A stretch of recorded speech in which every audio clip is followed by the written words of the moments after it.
Évidemment, une météo clémente. Christelle Méral nous emmène sur place avec Maya Boyer.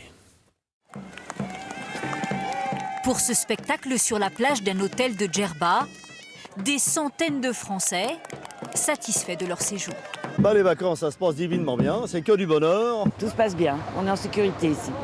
Pourtant, les Français avaient déserté la Tunisie après les attentats de 2015 qui ont visé des touristes. Désormais, ils sont de retour. Alors quels sont les tarifs? Quel est le dispositif de sécurité? 4, 5, 6, tout doucement. Réveil musculaire en douceur.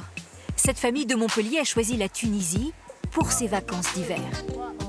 Le soleil et tout, il tape, donc on peut bronzer, c'est super. 18 degrés en février à Djerba, à 2h45 de Paris. On aurait aimé les Antilles, mais bon, c'est pas le même budget. Leur budget, seulement 280 € la semaine par personne, tout compris. Avion et hôtel 4 étoiles. Voilà notre chambre en fait, avec donc le lit avec une superbe petite décoration qui est très mignonne. On a également une grande salle de bain qui est très confortable. En 4 étoiles, à ce tarif-là, c'est plus que bien. 1100 € les vacances en famille. Et à ce prix-là, les enfants ont aussi leur propre chambre. Une formule avec buffet midi et soir. L'hôtel propose aussi football, tennis, mini-club et piscine intérieure chauffée. On s'amuse très bien dans l'eau, hein, ma chérie? Une famille qui voyage en Tunisie pour la première fois. L'an dernier, ils y avaient renoncé. L'année dernière, c'était peut-être un peu trop proche par rapport aux attentats de 2015. Et cette année, l'année dernière, c'était bien calme. Et je pense que la situation s'est bien calmée. Donc du coup, on n'avait vraiment aucun risque à venir ici. Vous n'avez pas peur? Pas du tout.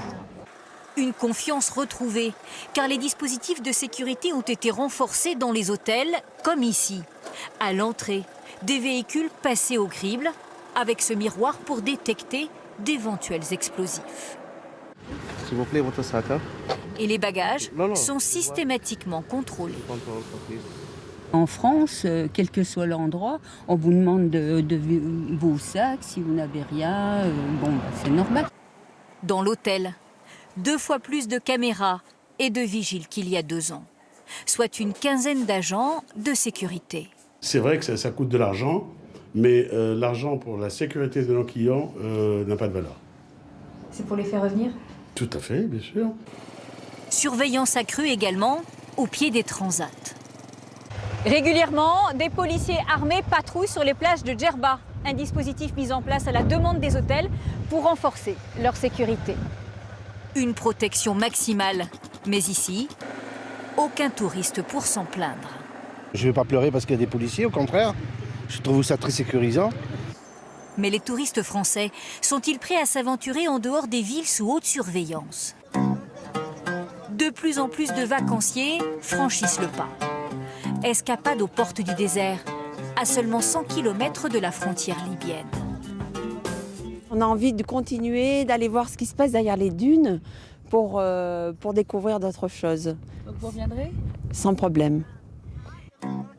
Des Français qui reviennent, un soulagement pour les locaux. Ce guide vient de vivre 2 années difficiles, sans aucun revenu. Si je ne travaille pas, je ne touche rien, il n'y a pas de chômage en Tunisie.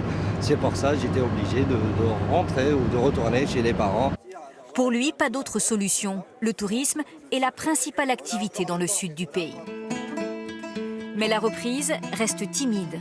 20% des hôtels de Djerba sont fermés faute de clients. Selon les prévisions, 500 000 Français devraient cette année admirer les couchers de soleil en Tunisie.